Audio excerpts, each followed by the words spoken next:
नमस्कार दोस्तों, आज हमारा टॉपिक है जल संसाधन। जो क्लास 10th है उसमें ज्योग्राफी का जो पोर्शन है उसका चैप्टर 8 जो है उसकी हम बात करेंगे।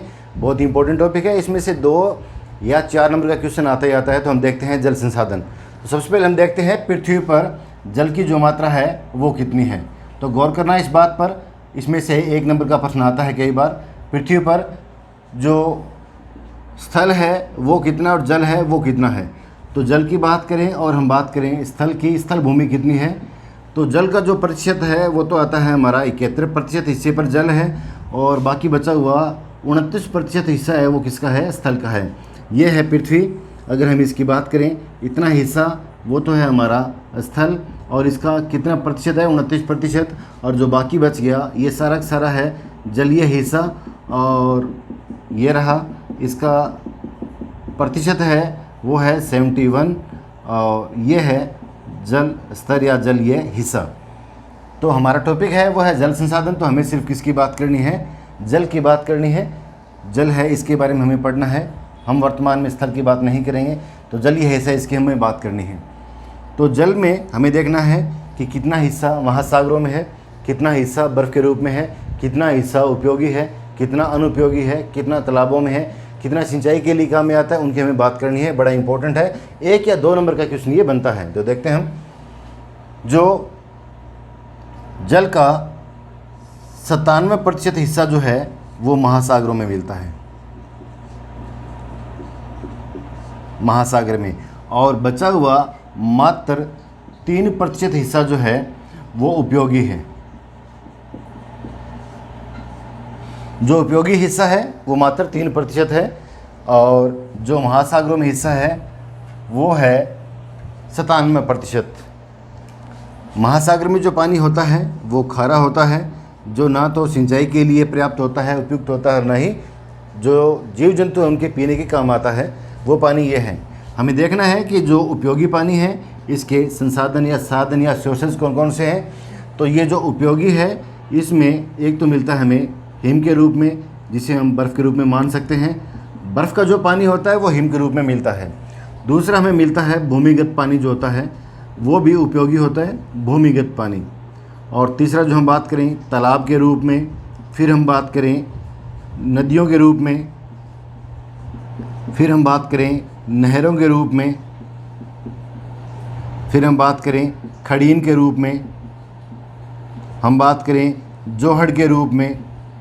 तो ये वो साधन हैं जिनके द्वारा जल स्टोर किया हुआ है, एकत्रित किया हुआ है, और उसी की हम बात करते हैं। उपयोगी पानी इन संसाधनों के द्वारा हमें मिलता है। इसमें हमें देखना है कि हिम के रूप में कितना प्रतिशत पानी है, भूमिगत रूप में कितना पानी, और बाकी इनके रूप में कितना पानी हमें मिलता है। तो उपयोगी पानी का जो 69% हिस्सा है वो हमें मिलता है बर्फ़ के रूप में, और 3% का 30% जो हिस्सा है वो मिलता है हमें भूमिगत जो पानी है, जिसको हम कुओं के रूप में, नलकूप के रूप में बाहर निकालते हैं, वो पानी है। और बचा हुआ मात्र 1% पानी ही हमें तालाब, नदियों, नहरों, खड़ीन और जोहड़ के रूप में हमें प्राप्त होता है। तो मित्रों, मात्र 1% पानी ही जो पृथ्वी पर जीव जंतु हैं उनके लिए पीने का साधन है। ऐसी बात नहीं है, बर्फ़ का पानी भी बाद में मेल्ट होकर पिघल कर नदियों में पानी के रूप में हमें मिलता है। लेकिन वर्तमान में जो पानी है धरती के ऊपर, उसमें से जो उपयोगी पानी आता है वो आता है मात्र 1% पानी। तो हमें देखना है कि पूरी धरती पर टोटल पानी का हिस्सा है बहुत ज़्यादा, लेकिन उपयोगी पानी की जो मात्रा है वो मात्र बहुत कम है, 1% पानी है। अगर हम देखें कि भारत के संदर्भ में बात करें, भारत को कितना पानी मिलता है या भारत के हिस्से में कितना पानी आता है उपयोगी पानी का, तो हम कह देंगे 869 बिलियन क्यूबिक मीटर पानी ही हमें मिलता है। अब एक बिलियन क्यूबिक मीटर कितना होता है ये हमारा मैटर नहीं है। हमें आपको सिर्फ ये आंकड़ा याद रखना है कि भारत को पानी मिलता कितना है और भारत का उपयोग जो है या उसकी उपयोगिता कितनी है, तो वो है मात्र 1123 बिलियन क्यूबिक मीटर पानी ही इसका सदुपयोग करता है। तो आपके दिमाग में बच्चों ये आ रहा होगा कि पानी तो बहुत ज़्यादा मिल रहा है और इसका उपयोग जो बहुत कम है। आपको मैं बता दूं कि 2000 में जो उपयोगिता थी वो थी मात्र 634 billion cubic metre. Cubic metre हमारी जल की आवश्यकता थी भारत की, और ये बढ़कर अगर हम 2025 की बात करें तो ये जो मात्रा है ये हो जाएगी आपकी 1023 बिलियन क्यूबिक मीटर।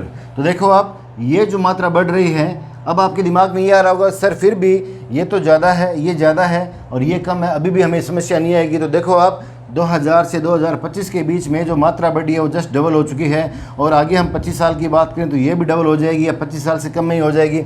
उस समय मात्रा हमारे पास होगी मात्रा 1869 बिलियन क्यूबिक मीटर, लेकिन मात्रा ये बढ़ जाएगी 2000 से ऊपर हो जाएगी। तो जल संकट बहुत बड़ा हो जाएगा और मानव जीवन के लिए बहुत ज़रूरी है भी इस जल का संरक्षण किया जाए। इसमें सबसे बड़ी जो कमी आती है हमारे भारत के अंदर वो आती है, एक तो जनसंख्या वृद्धि,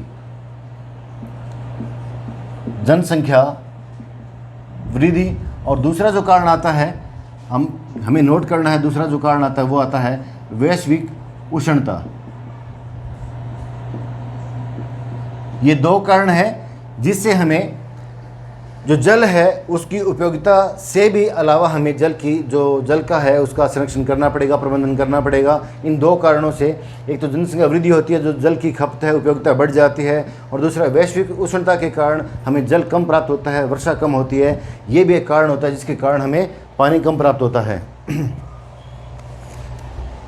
तो हमें इन कारणों को ध्यान में रखना है, और जो पानी हमारे पास वर्तमान में है, चाहे वो हमारे पास बर्फ़ के रूप में है, भूमिगत के रूप में है, ये हमारे पास संसाधन है, उस पानी को कैसे हम प्रबंध कर सकें उसका, या उसको हम स्टोर कर सकें, उसके लिए हमें ज़रूरी है भी कुछ ना कुछ हमें करना पड़ेगा। तो आपको बता दूं कि जब देश आज़ाद हुआ, आज़ादी के बाद जैसे हमारी पंचवर्षीय योजनाएँ चालू हुई, 5 ईयर प्लान इनको बोलते हैं,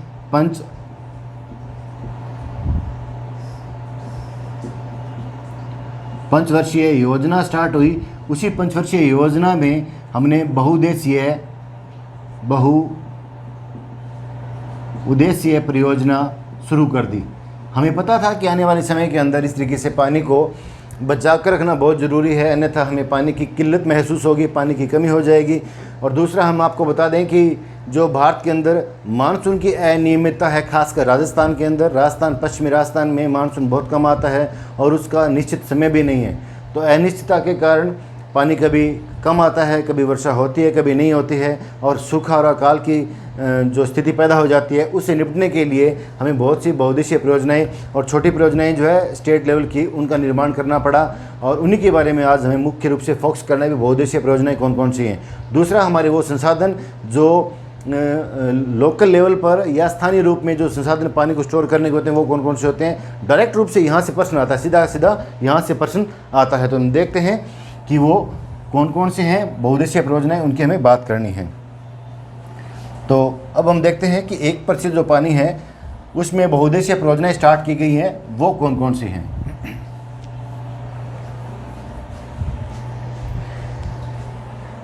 पंचवर्षीय योजनाओं में, पंचवर्षीय योजना जो है, इनमें हमने शुरू की बहुउद्देशीय परियोजना।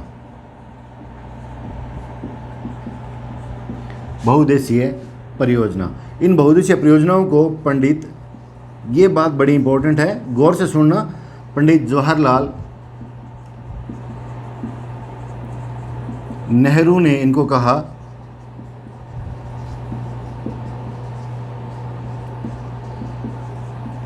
आधुनिक भारत का मंदिर। जैसे पंचवर्षीय योजना स्टार्ट हुई उसमें मुख्य फोकस किया गया बहुउद्देशीय परियोजनाओं पर, और बहुउद्देशीय परियोजनाएं स्टार्ट हो गई। इन पूरी बहुउद्देशीय परियोजनाओं को हमारे माननीय प्रधानमंत्री पंडित जवाहरलाल नेहरू ने कहा था आधुनिक भारत का जो मंदिर है इसकी संज्ञा दी थी। तो हमें ये पढ़ना है कि बहुउद्देशीय परियोजनाओं में किसकी हिस्सेदारी होती है, स्टेट लेवल या राज्य स्तर पर होता है या केंद्र स्तर पर। तो मैं आपको बता दूं कि बहुउद्देशीय परियोजनाएं 2 लेवल पर तैयार की गई। एक तो था राज्य स्तर,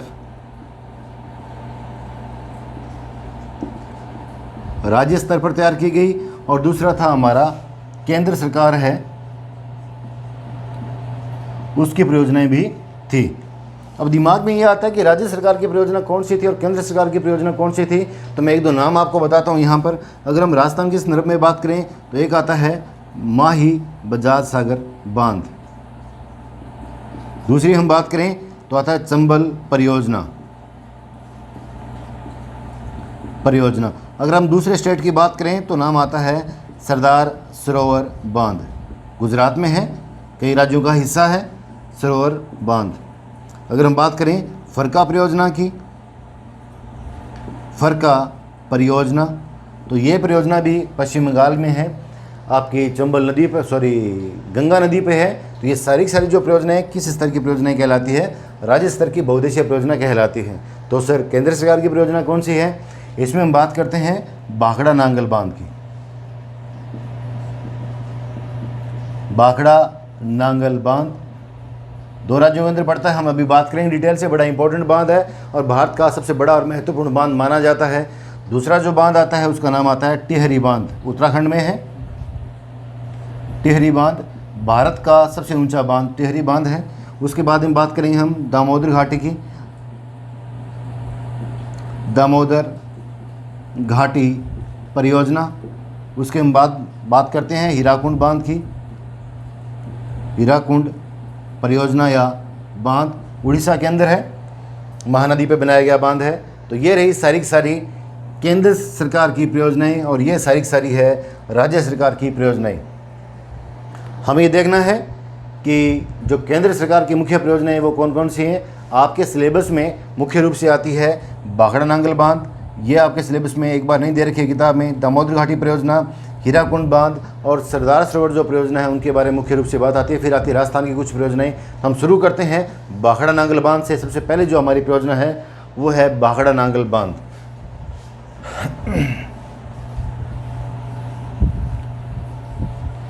सबसे ज़्यादा इम्पोर्टेंट है भाखड़ा नांगल बांध, भारत का सबसे महत्वपूर्ण और सबसे बड़ा बांध। तो दोस्तों हम देखते हैं, ये हमारा भारत का मैप है। इस तरीके से गौर से देखना, आपको क्लास में याद हो जाएगा सारा का सारा। और ये पड़ता है ऊपर जम्मू कश्मीर, ये पड़ता है पंजाब और ये पड़ता है हिमाचल प्रदेश। हमारा राजस्थान यहाँ पड़ता है, ये हमारा राजस्थान है। तो देखो आप, ये जम्मू कश्मीर है ऊपरी ऊपर, ये पंजाब है, ये हिमाचल प्रदेश और ये राजस्थान है। हमें बात करनी है भाखड़ा नांगल बांध की। आपको क्लास में याद करना है, बाद में पढ़ने की ज़रूरत ना पड़े, इसलिए गौर से सुनना। भाखड़ा नांगल बांध पर्सन आएगा 100%, तो गौर से सुनना आप इसके बारे में। ये है पंजाब ऊपर वाला स्टेट, ये हिमाचल प्रदेश और ये राजस्थान। इन 3 राज्यों की हमें ज़रूरत पड़ने वाली है किस बांध के अंदर? भाखड़ा नांगल बांध के अंदर। तो देखते हैं, हम इसे थोड़ा जूम कर लेते हैं। देखो एक नदी आती है यहाँ से ऐसे, ये चीन है हमारा, और चीन से एक नदी आती है हिमाचल प्रदेश पंजाब से होकर कहाँ जाती है? पाकिस्तान में जाती है। वो बात अलग है कि ये पाकिस्तान में जाकर किस नदी में गिर जाती है? इस नदी का नाम है सिंधु नदी, इसमें गिर जाती है। इस नदी का नाम है जिसकी हम बात कर रहे हैं, जो हमारे चीन और हिमाचल प्रदेश पंजाब से होकर पाकिस्तान में जाती है। इस नदी का नाम है सतलज नदी। और इसी सतलज नदी पर कौन सा बांध बना हुआ है? भाखड़ा नांगल बांध बना हुआ है। तो इसे हम थोड़ा बड़ा कर लेते हैं और यहाँ बनाते हैं।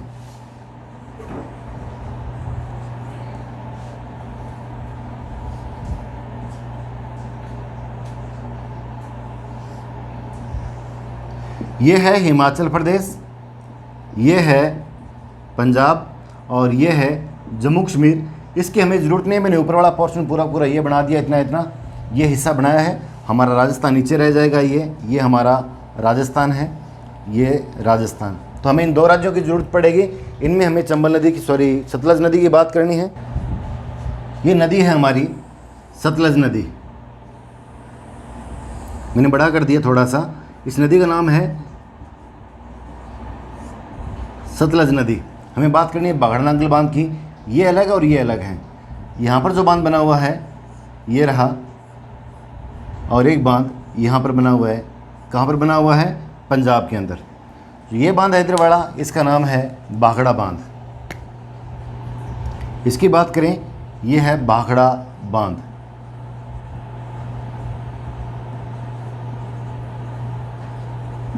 और इस बांध की बात करें, इसका नाम है नांगल बांध। भाखड़ा बांध पड़ता है हिमाचल प्रदेश में, ये पड़ता है पंजाब में। इस ज़िले का नाम है बिलासपुर। और ये पड़ता है रोपड़ ज़िले के अंदर। पंजाब के रोपड़ ज़िले में जो बांध बना उसका नाम है नांगल बांध।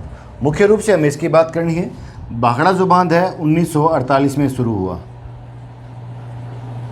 1963 में पूर्ण हुआ। भाखड़ा नांगल बांध सतलज नदी पे है, हिमाचल प्रदेश में है, बिलासपुर ज़िले के अंदर है। 1948 में शुरू हुआ, 1963 में पूर्ण हुआ। इसकी सबसे बड़ी विशेषता है ये सबसे बड़ा और महत्वपूर्ण बांध है, सबसे बड़ा व महत्वपूर्ण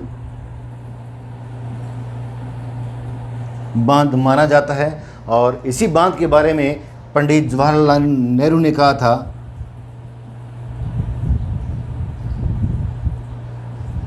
पुनरुत्थित भारत का नवीन मंदिर। आप एग्ज़ाम में जब भी अगर इसका प्रश्न है तो ये लाइन जरूर नोट करके आओगे, मेंशन करोगे। पुनरुत्थित भारत का नवीन मंदिर पंडित जवाहरलाल नेहरू ने किस बांध के बारे में कहा है? तो हम कह देंगे भाखड़ा नांगल जो बांध है, जो है कहाँ, हिमाचल प्रदेश में, बिलासपुर ज़िले में है, जिसकी शुरुआत 1948 में हुई, जो पूर्ण कब हुआ, 1963 में पूर्ण हुआ था। उसी के बारे में हमारे प्रधानमंत्री पंडित जवाहरलाल नेहरू ने कहा था पुनरुत्थित भारत का नवीन मंदिर। तो ये रहा हमारा भाखड़ा नांगल बांध। अब बात आती है कितना ऊंचा है। अगर आप इसको याद कर सको अभी, तो इसकी ऊंचाई और इसकी जो लंबाई है वो भी आपको याद करनी है। इसकी ऊंचाई जो है वो दो आती है अलग अलग। एक तो आती है 167 मीटर और केजी आती है 225 मीटर इसकी ऊंचाई मानी जाती है। जो आपको याद रहे वो आप वहाँ नोट करके आना, आपका पर्सन गलत नहीं होगा, सही माना जाएगा। 167 मीटर भी आती है और 225 मीटर भी आती है। अब इसकी चौड़ाई की बात करें हम, चौड़ाई है इसकी 518 मीटर, 518 मीटर इसकी चौड़ाई आती है। तो भारत का सबसे महत्वपूर्ण और सबसे बड़ा बांध, सबसे बड़ा बांध कह रहा हूँ मैं, सबसे ऊंचा नहीं, सबसे ऊंचा बांध जो आता है वो उत्तराखंड के अंदर आता है, जिसका नाम है टिहरी बांध, जो मैंने पहले अभी बता के गया था आपको। ये दूसरा सबसे ऊंचा बांध है। ऊंचाई 167 मीटर आ जाए, चाहे आ जाए 225 मीटर ऊंचाई, और चौड़ाई की बात करें तो 518 मीटर इसकी ऊंचाई आती है। अब बात करते हैं नांगल की। दोनों के बीच की अगर दूरी देखें तो ये दोनों के बीच की दूरी आती है 13 किलोमीटर की दूरी है दोनों के बीच की। एक थोड़ी सी बात और रहती है, जो हमने भाखड़ा नांगल बांध पढ़ा है, भाखड़ा बांध पढ़ा है, इसके पीछे की अगर हम बात करें यहाँ की, तो यहाँ पर इसके अंदर एक बड़ा सा जलाशय है। इस जलाशय को याद करना, इस जलाशय का नाम है गोविंद सागर जलाशय। गोविंद सागर जलाशय है। तो ये रहा जलाशय। इसके बाद में नांगल बांध की बात करते हैं। नांगल बांध पंजाब के रोपड़ में है। अब मुख्य बात बचती है कि इससे नदियाँ कौन सी निकलती है। इसकी कोई विशेषता नहीं है, खासकर इससे नदियाँ कौन कौन सी निकलती है तो उसके में बात करनी है।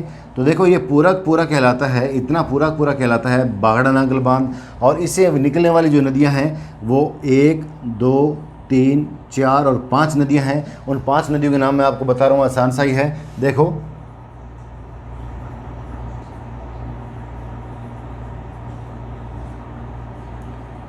भाखड़ा बिन नास।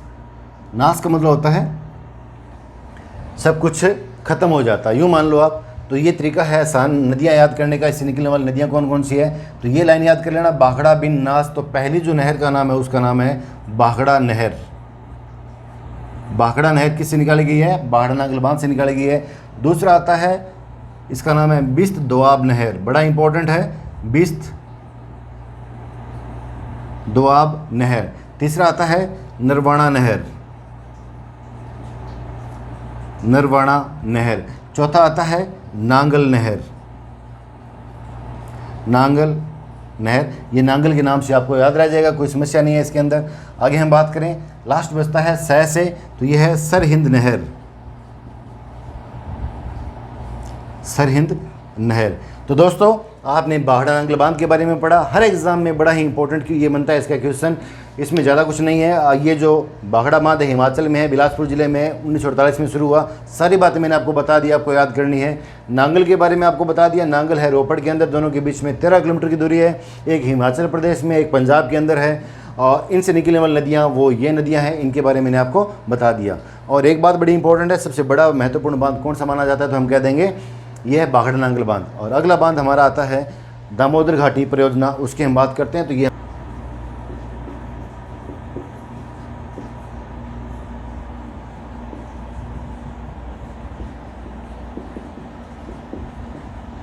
दामोदर घाटी परियोजना।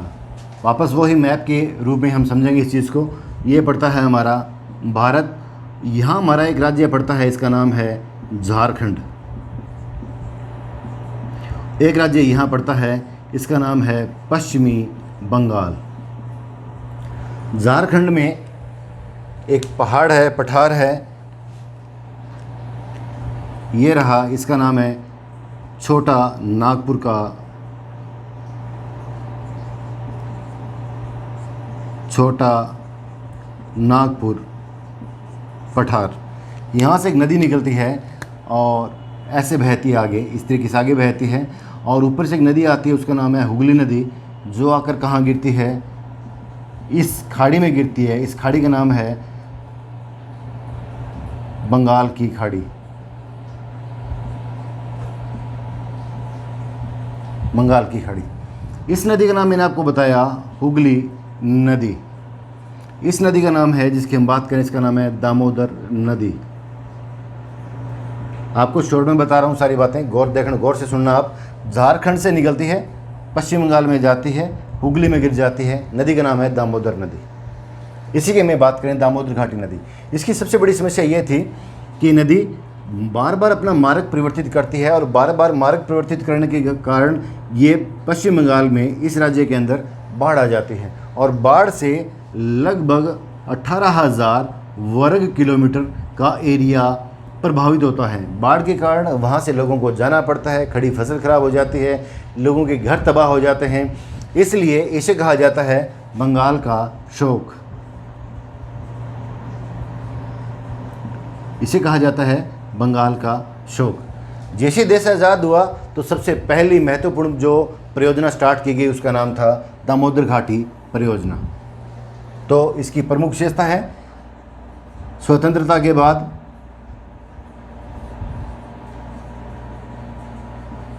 सबसे महत्वपूर्ण परियोजना। सिंपल यही है, ये लैंग्वेज आपको मेंशन करनी है। और इसको प्रारंभ किया गया, वो किया गया 1948 में। तो प्रश्न अगर आता है स्वतंत्रता के बाद सबसे महत्वपूर्ण परियोजना कौन सी है, तो आप बताओगे परियोजना जो है वो है दामोदर घाटी परियोजना। और इसकी शुरुआत कब की गई, तो 1948 में शुरुआत की गई। किस नदी पे शुरू की गई, तो आप कह दोगे दामोदर नदी है, उस पर शुरू की गई। दामोदर नदी कितने राज्यों में बहती है, तो हम कह देंगे झारखंड और पश्चिम बंगाल में बहती है। और ये कहाँ से निकलती है, छोटा नागपुर का पठार है, वहाँ से निकलती है। और किसके साइड नदी है, किस में जाके गिरती है, तो हम कह देंगे हुगली नदी में जाकर ये गिरती है। इस परियोजना की ज़रूरत क्यों पड़ी, तो मैंने आपको बता दिया, अपने मार्ग परिवर्तन के कारण ये नदी बहती बहती अपने मार्ग से बदल जाती है, दूसरा मार्ग बना लेती है। उसके कारण इस पश्चिम बंगाल का 18,000 वर्ग किलोमीटर का एरिया इससे प्रभावित होता है, बाढ़ आ जाती है और लोगों को वहाँ से विस्थापित होना पड़ता है। इसके डर से यहाँ पर परियोजना शुरू की गई। आज़ादी के बाद पहली परियोजना जो है वो है दामोदर घाटी परियोजना। किस आधार पर की गई, तो मैं आपको बता दूँ, इसकी जो शुरुआत की गई, इसका प्रारूप जो है कहाँ से लिया गया, तो हम कहते हैं प्रारूप जो है वो यूएसए की एक परियोजना थी, जिसका नाम था टेनेंसी घाटी परियोजना। इसे अगर शॉर्ट में देखें तो TVC के नाम से इसको जाना जाता है। टेनेंसी घाटी परियोजना जो है, इसका आधार, इसका स्वरूप लेकर हमारे यहाँ चालू की गई दामोदर घाटी परियोजना। इसको हम बोलेंगे दामोदर VS, इसको निगम के नाम से हम नोट करेंगे। तो ये हमारी दामोदर घाटी परियोजना। तो आपको देखना है कि इसका प्रारूप या इसका जो ये सिस्टम लिया गया वो कहाँ से लिया गया, तो हम कह देंगे यूएसए की जो परियोजना थी टेनेंसी घाटी परियोजना, वहाँ से इसका प्रारूप तैयार किया गया और ये परियोजना बनाई गई। इसके बाद में आता है कि इस पर कौन कौन सी जो और परियोजनाएँ बनाई गई हैं, उसके बारे में हमें थोड़ा देखना है। तो आपको बता दूँ, यहाँ पर मैं मिटो के एक बार दोबारा मैंने बताया, ये है आपकी दामोदर नदी, ये है हुगली नदी। इसकी 3 मुख्य सहायक नदियाँ हैं। ये पहली नदी का नाम है बाराकर नदी, दूसरी है इसका नाम है बोकारो नदी, और तीसरी है कोनार नदी। मुश्किल नहीं है, 1-2 बार पढ़ोगे आपको याद हो जाएगा। हमने दामोदर नदी की बात की, इसकी 3 प्रमुख सहायक नदियाँ हैं। ये 3 सहायक नदियाँ हैं, इनकी हमने बात की। पहली नदी का नाम है बाराकर नदी, दूसरी नदी है इसका नाम है बोकारो नदी, और तीसरी नाम है इसका नाम है कोनार नदी। तो देखते हैं पहली पर जो परियोजना है वो कौन कौन सी है। बाराकर नदी पर पहली परियोजना आती है मेथान परियोजना,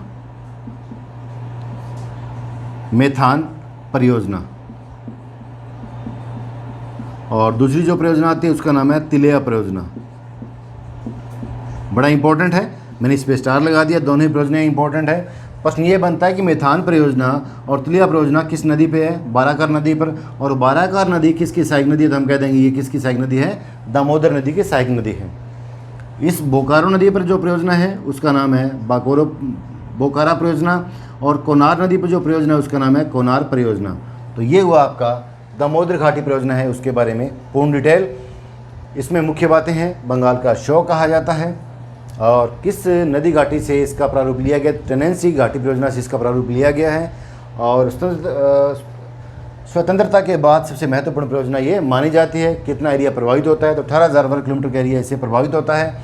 और कितने राज्यों में प्रभावित होती है? तो झारखंड और पश्चिम बंगाल में ये प्रभावित होती है। तो ये परियोजना भी हमारी कंप्लीट हो चुकी है। अब हमें बात करनी है हीराकुंड बांध की बात करनी है। अब हम बात करते हैं हीराकुंड परियोजना या बांध।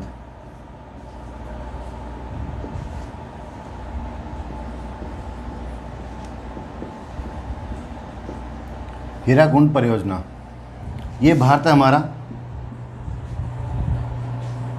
यहाँ जो राज्य पड़ता है इसका नाम है उड़ीसा,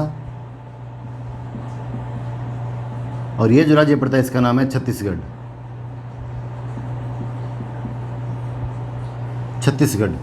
छत्तीसगढ़ में पहाड़ियाँ पड़ती है। देखो उड़ीसा के नीचे यहाँ पर है बंगाल की खाड़ी, बंगाल की खाड़ी, इसमें एक नदी बहती है।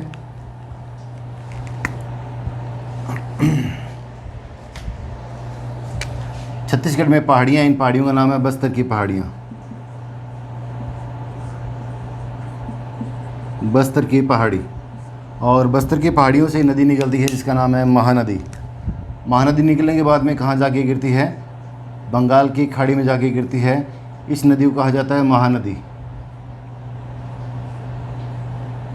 महानदी अपने मार्ग परिवर्तन के कारण ये उड़ीसा में कभी तो बाढ़ की स्थिति पैदा कर देती है, और वर्षा नहीं होती है तो वहाँ पर सूखे और अकाल की स्थिति पैदा हो जाती है। इससे निजात पाने के लिए क्या किया गया? इस पर एक बड़ा सा बांध बनाया गया। और बांध कहाँ बनाया गया? वो बनाया गया उड़ीसा में। ये रहा बांध।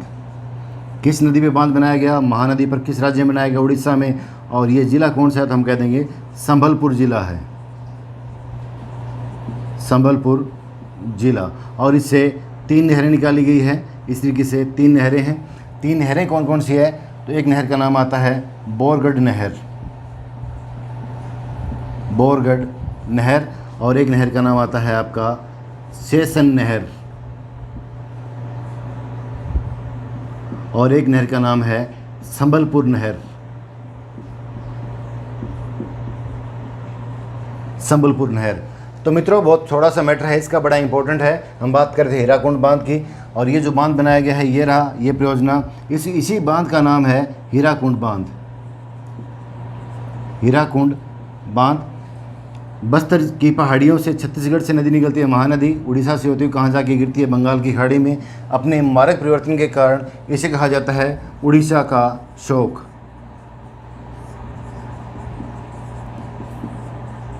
उड़ीसा का शोक किस नदी को कहा जाता है? तो हम कह देंगे वो कहा जाता है महानदी को। तो महानदी पे कौन सा बांध बनाया गया? तो हम कह देंगे हीराकुंड बांध बनाया गया है। हीराकुंड बांध बनाया गया है। वो कहेगा हीराकुंड बांध की लंबाई कितनी है? तो कह देंगे ये भारत का सबसे लंबा बांध है, और इसकी लंबाई है लगभग 5 किलोमीटर, या हम कह देंगे 4,801 मीटर की इसकी लंबाई है। इस हिसाब से ये भारत का सबसे लंबा बांध है, भारत का सबसे लंबा बांध। अब बात आती है हीराकुंड बांध से कौन कौन सी नदियाँ निकलती है। तो मैंने आपको 3 नदियाँ बताई है। एक नदी का नाम बताया मैंने आपको बोरगढ़ नदी, और एक का नाम बताया आपको शेषन नदी नहर, और एक का नाम बताया मैंने आपको इसके बारे में, नदी नहीं आएगा यहाँ पर आएगा नहर, और यहाँ पर भी आएगा नहर, और यहाँ पर भी आएगा आपका संबलपुर नहर का निर्माण किया गया है। तो इस प्रकार कुल मिला के हीराकुंड बांध से 3 नहरें निकाली गई है, बोरगढ़ नहर और एक शेषन नहर और एक संबलपुर नहर। इसकी लंबाई है 4,801 मीटर। इस हिसाब से भारत का सबसे लंबा बांध है। और इसके कारण उड़ीसा में बाढ़ की स्थिति पैदा होती है और कभी सूखे और अकाल की स्थिति पैदा होती है, इसलिए इसे कहा जाता है उड़ीसा का शोक। तो ये रहा हमारा हीराकुंड बांध। इतना ही पढ़ना है, इससे ज़्यादा पढ़ने की ज़रूरत नहीं है। अगर पेपर में आता है, इतनी बातें मेंशन करते हो आप, तो आपके पूरे में से पूरे नंबर आ सकते हैं। तो ये रहा हमारा हीराकुंड बांध। अब हम बात करते हैं नेक्स्ट,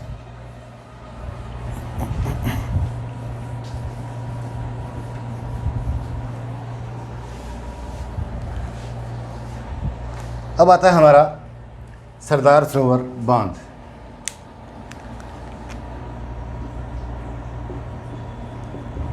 सरदार सरोवर बांध बड़ा इंपॉर्टेंट है। हम वापस मैप देखते हैं भारत का। ये रहा भारत का हमारा मैप और ये है हमारा राजस्थान।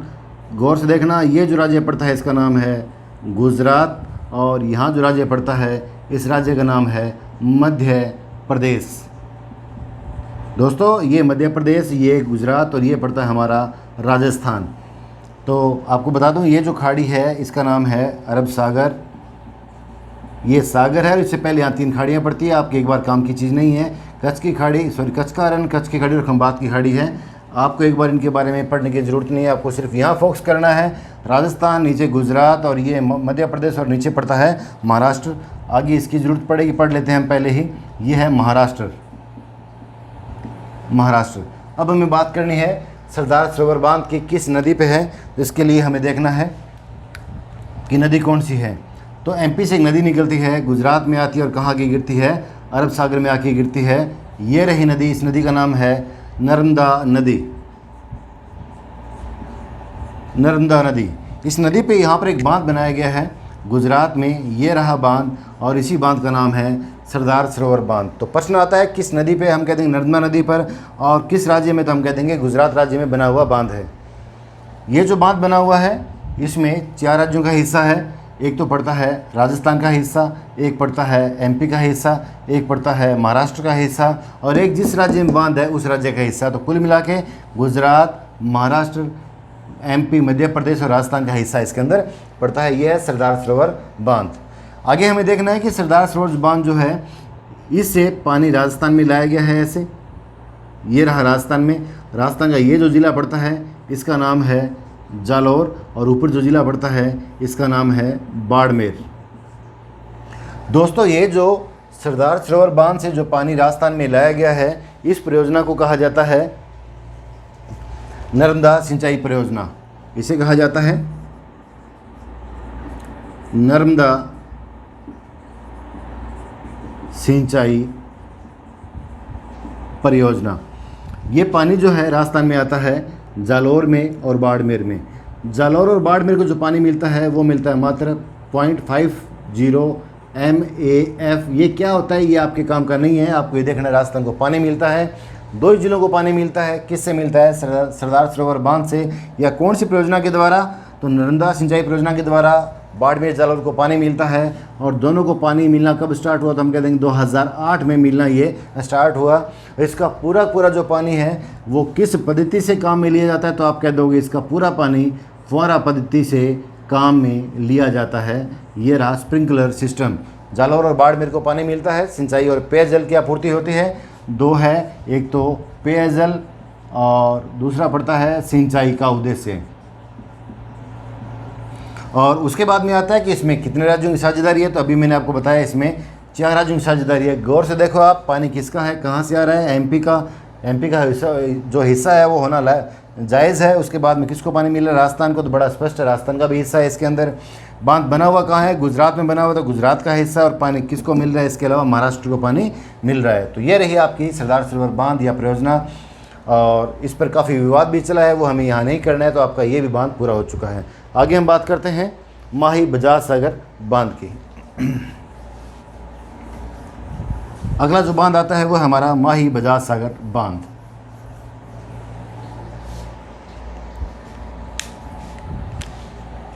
दोस्तों ये हमारा राजस्थान, ये राजस्थान है। राजस्थान के नीचे ये जो ज़िला पड़ता है इसका नाम है बांसवाड़ा। और ये जो ज़िला पड़ता है इसका नाम है डूंगरपुर। और ये जो ज़िला पड़ता है इसका नाम है प्रतापगढ़। ये रहा, इधर मैंने आपको बताया था, ये है गुजरात। यहाँ बताया था आपको मध्य प्रदेश,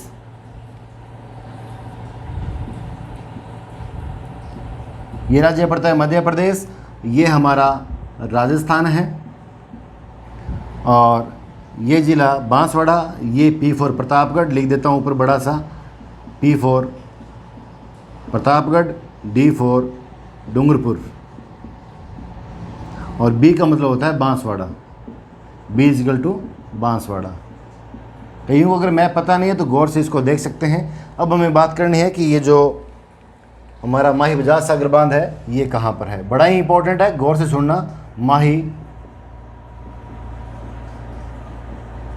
बजाज सागर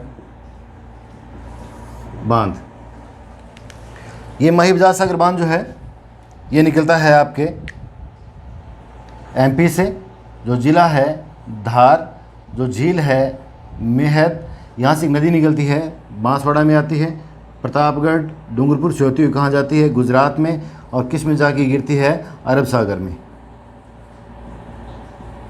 अरब सागर में जाके गिरती है।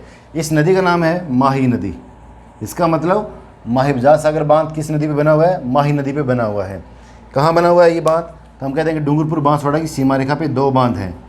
ये डूंगरपुर है, ये बांसवाड़ा है, दोनों की सीमा रेखा पर 2 बांध हैं। ये रहा पहला बांध और ये दूसरा बांध। पहला जो बांध है इसका नाम है माही बजाज सागर बांध,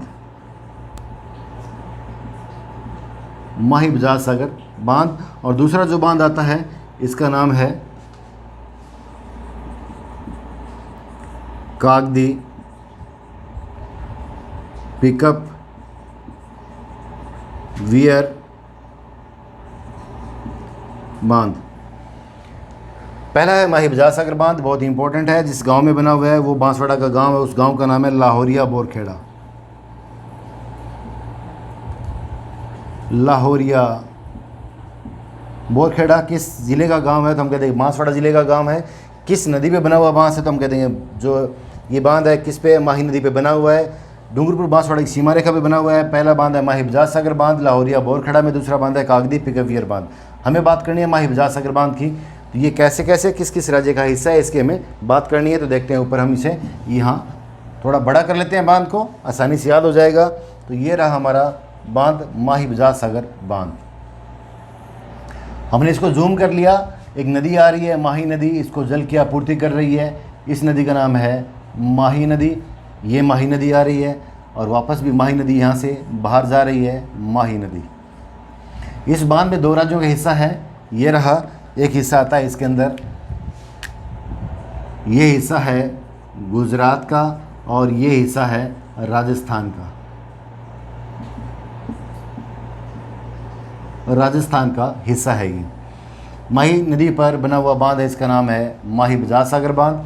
बना हुआ कहाँ है, लाहौरिया बोरखेड़ा में। किस ज़िले में बना हुआ है, बांसवाड़ा ज़िले में बना हुआ है। 2 राज्यों का हिस्सा है। बड़ा हिस्सा किसका है, गुजरात का, और कितना है 55%। छोटा हिस्सा किसका है, राजस्थान का, और कितना है 45% हिस्सा राजस्थान का इसके अंदर आता है। अब बात ये आती है कि प्रश्न ये बनता है किस किस राज्य का हिस्सा है, तो सिंपल एक नंबर का जो क्वेश्चन बनता है वो बनता है गुजरात और राजस्थान का बना हुआ बांध माही बजाज सागर बांध। गुजरात का हिस्सा 55, राजस्थान का हिस्सा 45% है। अब बात ये आती है कि इसका जो उद्घाटन किया वो किसने किया, तो हम कह देंगे इसका उद्घाटन 1983 में इंदिरा गांधी के द्वारा किया गया। इंदिरा गांधी जो हमारी प्रधानमंत्री थी, आयरन लेडी के नाम से जाना जाता है, उसके द्वारा इसका उद्घाटन किया गया था। ये राजस्थान का सबसे लंबा बांध माना जाता है, और ये जो बांध है इसकी लंबाई है 3109 मीटर। इस हिसाब से ये जो बांध है ये राजस्थान का सबसे लंबा बांध है, राजस्थान का सबसे लंबा बांध। सिंचाई के लिए, पेयजल के लिए और विद्युत आपूर्ति के लिए इस बांध का निर्माण किया गया है। 2 राज्यों का हिस्सा है। ये बातें ही मेंशन करनी है आपको। गुजरात और राजस्थान का हिस्सा, गुजरात का हिस्सा 55, राजस्थान का हिस्सा 45। 1983 में इंदिरा गांधी के द्वारा उद्घाटन किया गया, माही नदी पर बनाया गया माही बजाज सागर बांध। तो ये आपका माही बजाज सागर बांध भी कंप्लीट होता है। अब हमें बात करनी है चंबल परियोजना की। तो ये हमारा माही बजाज सागर बांध कंप्लीट। अब नंबर आता है चंबल परियोजना का।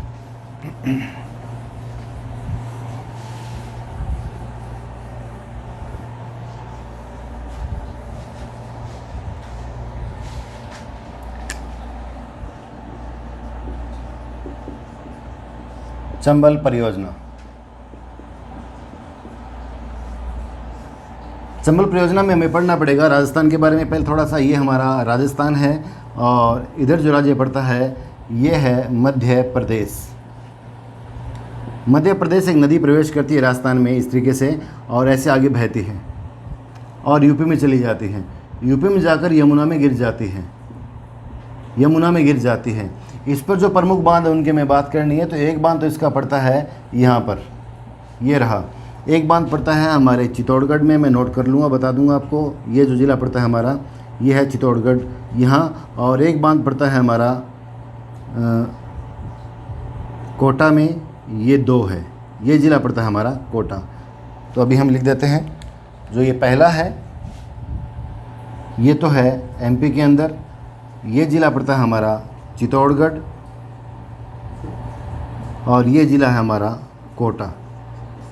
ये तो हमने देख लिया कि एक चित्तौड़गढ़ और एक कोटा है। इसके अलावा ये जो पड़ता है ये बांध है, इनके नाम क्या है तो देखते हैं। जो पहला बांध है हमारा, इस बांध का नाम है गांधी सागर बांध,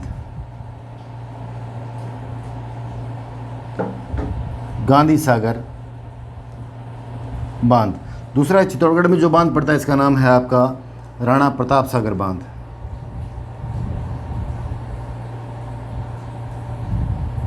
तीसरा ये जो बांध पड़ता है कोटा में, इसका नाम है जवाहर सागर बांध। चौथा ये जो पड़ता है इसका नाम है कोटा बैराज।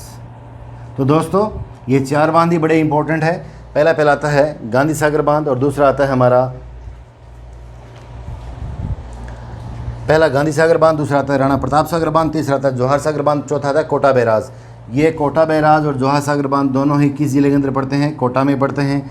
चित्तौड़गढ़ में आता है राणा प्रताप सागर बांध और एमपी में आता है गांधी सागर बांध। एमपी के मंदसौर ज़िले में स्थित है। ये मंदसौर ज़िले में पहले चरण में इसका निर्माण किया गया, जो प्रथम चरण है, और दूसरे चरण में इसका निर्माण किया गया और तीसरे चरण में इन दोनों का निर्माण किया गया।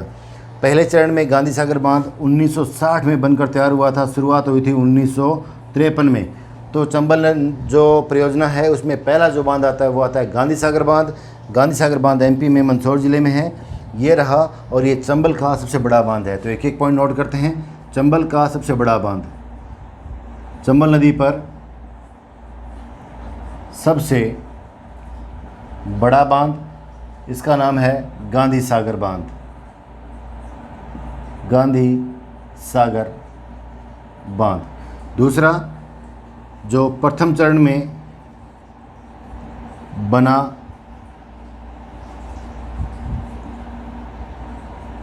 बांध कौन सा है? ये गांधी सागरी बांध है। इसका निर्माण कब हुआ था? 1960 में। कई जगह 1959 भी आता है। इसका निर्माण कार्य शुरू हुआ 1953 में और बनकर तैयार कब हुआ? 1960 में। दूसरा जो बांध आता है, दूसरा बांध, उसका नाम है राणा प्रताप सागर बांध। राणा प्रताप सागर बांध ये रहा। ये किस ज़िले में है? चित्तौड़गढ़ में। और कब तैयार हुआ था? ये दूसरे चरण में तैयार हुआ था। पहले चरण में तो सिर्फ एक ही बांध तैयार हुआ था, दूसरे चरण में राणा प्रताप सागर बांध तैयार हुआ था। इसकी विशेषता क्या है? इसकी विशेषता ये है, ये राजस्थान का सबसे बड़ा बांध है। राजस्थान का सबसे बड़ा बांध किस दृष्टि से? हम कह देंगे भराव क्षमता की दृष्टि से। भराव क्षमता की दृष्टि से सबसे बड़ा बांध है, बड़ा ही इंपॉर्टेंट है। ये रहा। उसके बाद में आता है जवाहर सागर बांध और फिर आता है कोटा बैराज। बैराज का मतलब होता है, थोड़ा आपको समझा दूं, बैराज का अर्थ होता है जिस नदी से नहरों का निर्माण किया गया है, नहरों का निर्माण किया गया है और व्यवस्थित रूप से नहरों के द्वारा पानी सिंचाई के लिए खेतों को दिया जाता है, वो बैराज कहलाता है। जैसे हरिके बैराज जो सतलज नदी पर हरिके बैराज बनाकर इंदिरा गांधी नहर निकाली गई है, वैसे ही इस तरीके से कोटा बैराज है। यहाँ से 8 नहरें निकाली गई हैं जो हमारे कोटा को, 12 को, इन जिलों को जल की आपूर्ति करती है। ये बैराज है। तो बैराज नदियों पर बनाए गए बांध जिससे व्यवस्थित रूप से नहरों का निर्माण किया जाता है, बैराज कहलाता है। हमने बात कर ली एक तो गांधी सागर बांध की, राणा प्रताप सागर बांध की। भराव की दृष्टि से सबसे बड़ा बांध राजस्थान का कहलाता है। सबसे लंबा बांध हमने देखा था जो माही नदी पे था, माही बजाज सागर बांध, गुजरात और राजस्थान का जिसमें हिस्सा था वो, जिसकी लंबाई ये 3109 मीटर मानी गई थी। बहुत लंबा बांध था। सबसे बड़ा बांध बराक क्षमता की दृष्टि से जिसमें पानी की मात्रा ज़्यादा आती हो वो कौन सा है? राणा प्रताप सागर बांध माना जाता है, जो है कहाँ? चित्तौड़गढ़ में है। और ये चित्तौड़गढ़ में भी कहाँ पड़ता है? तो हम कह देंगे ये रावत भाटा में है। रावत भाटा है, वहाँ पर ये बांध बना हुआ है। उसके बाद में आता है ये जवाहर सागर बांध, ये कोटा के अंदर बना हुआ है। उसके बाद में आता है आपका कोटा बैराज। इसके अलावा एक छोटी सी बात और है, बड़ी इंपॉर्टेंट है। ये 3 राज्य पड़ते हैं। देखो ये राज्य जो आता है यहाँ पर यूपी है, ये राजस्थान है, ये एमपी है। इन 3 राज्यों में इस नदी के पानी के बीच में यहाँ पर एक अभयारण्य है। देख लिया, भी आ गया, एमपी का हिस्सा भी आ गया और यूपी का हिस्सा भी आ गया। यहाँ पर एक अभयारण्य पड़ता है, बड़ा इंपॉर्टेंट है, नाम है चंबल घड़ियाल अभयारण्य। चंबल घड़ियाल अभयारण्य।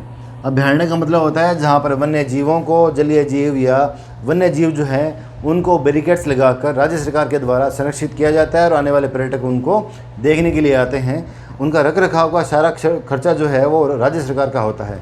तो ऐसा एकमात्र अभयारण्य राजस्थान का जो 3 राज्यों में फैला हुआ है वो कौन सा है? चंबल घड़ियाल अभयारण्य। किस नदी पे है? तो हम कह देंगे चंबल नदी पे है। किस किस राज्य में है? तो हम कह देंगे राजस्थान के अंदर है, एमपी में और यूपी के अंदर फैला हुआ है। एक छोटी सी बात और भी रहती है इसके अंदर कि ये नदी यहाँ से लेकर इस कोटा की सीमा रेखा से लेकर आगे जाएगी तो एक राज्य पड़ता है यहाँ पर आपका ज़िला पड़ता है सवाईमाधोपुर, फिर पड़ता है करौली और फिर पड़ता है धौलपुर। तो अगर आपकी समझ में नहीं आ रहा तो मैं साफ़ कर लेता हूँ थोड़ा सा इसको। ये रहा इस तरीके से। तो दोस्तों ये है 3 ज़िले हमारे, ये सवाईमाधोपुर है, ये करौली है और ये धौलपुर है। नदी यहाँ पर ढलान के रूप में बहती है, मतलब पानी ऊपर से नीचे की तरफ काफ़ी तीव्र गति से बहता है। तीव्र गति से बहेगा तो ये अपने साथ मिट्टी को काट के ले जाती है साथ में, और जैसे जैसे मिट्टी कटती जाएगी इस नदी की गहराई बढ़ती जाएगी और एक समय ऐसा आ जाता है कि इसकी गहराई बहुत ज़्यादा हो जाती है। हमें ये लगता है कि नदी पहले ऊपर बहती थी और आजकल तो नदी बहुत गहरी बहती है। इस तरीके से नदी के गहरे बहने के कारण यहाँ पर कंदराओं का निर्माण होता है, खाड़ियों का निर्माण होता है, कंदराओं का निर्माण होता है। इन्हें ही कहा जाता है बीड़ या बीहड़ प्रदेश, बीहड़ या डांग प्रदेश। तो प्रश्न ये बहुत अच्छी तरीके से बनता है, बीहड़ या डांग प्रदेश किस नदी के अफवाह को कहा जाता है? तो हम कह देंगे चंबल नदी के अफवाह को कहा जाता है। प्रश्न ये आता है कि मिट्टी का सर्वाधिक अपरदन, मिट्टी का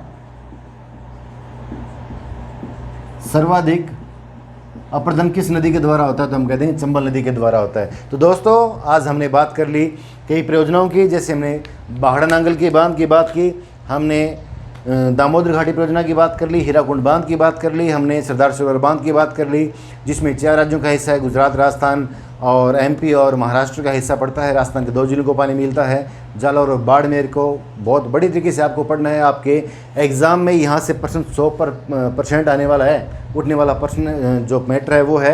आपको बड़ी तरीके से इसको देखना है, मैप पे तैयार करना है, आपको राज्यों को याद करना है, जिलों को याद करना है। उसके बाद मैंने बात की थी माही बजाज सागर बांध की, उसमें भी 2 राज्यों का हिस्सा है। आपको माही नदी को नहीं पढ़ना है, आपको माही बजाज सागर बांध के बारे में पढ़ना है जिसमें 2 राज्यों का हिस्सा है, गुजरात का और राजस्थान का। गुजरात का 55, राजस्थान का जो हिस्सा है 45% है। उसका उद्घाटन इंदिरा गांधी ने किया था, वो भी आपने पढ़ लिया। उसके बाद में आता है आपका जो चंबल परियोजना है जो मैंने आपको बता रखी है, इसके बारे में चंबल नदी जो है इस पर कुल मिला के 4 परियोजनाएं बताई थी, गांधी सागर बांध, राणा प्रताप सागर बांध और जवाहर सागर बांध और कोटा बैराज। बैराज वो जगह होती है जहाँ से नहरों पर, नदियों पर बांध बनाकर नहरों के द्वारा पानी सिंचाई के लिए और पेयजल की आपूर्ति के लिए दिया जाता है। तो आज का जो मैटर है इसको बड़ी तरीके से पढ़ना। बचा हुआ इस टॉपिक का, इस चैप्टर का जो मैटर है, एक लेसन हम और तैयार करेंगे लगभग आधे घंटे का। उसमें सारी बातें और पीछे पेपर के जो क्वेश्चन है वो भी आपको बताएंगे और बुक के जो पीछे प्रश्न है उनको भी सॉल्व करके आपको बताएंगे। तो गौर से इनको पढ़ना, अपने मित्रों को भी बताना। और जो कल वाला जो आपका चैप्टर आपके सामने आएगा, जो बचा हुआ मैटर है जल संरक्षण या जल प्रबंधन के रूप में जो पानी स्टोर किया जाता है उसके बारे में आपको पढ़ाएंगे। तो आप देखते रहिए, बड़ी तरीके से 2 बार इसको देखिए। अगर अच्छा लगा हो तो इसे लाइक करें, शेयर करें और सब्सक्राइब करें। जय हिंद, जय भारत।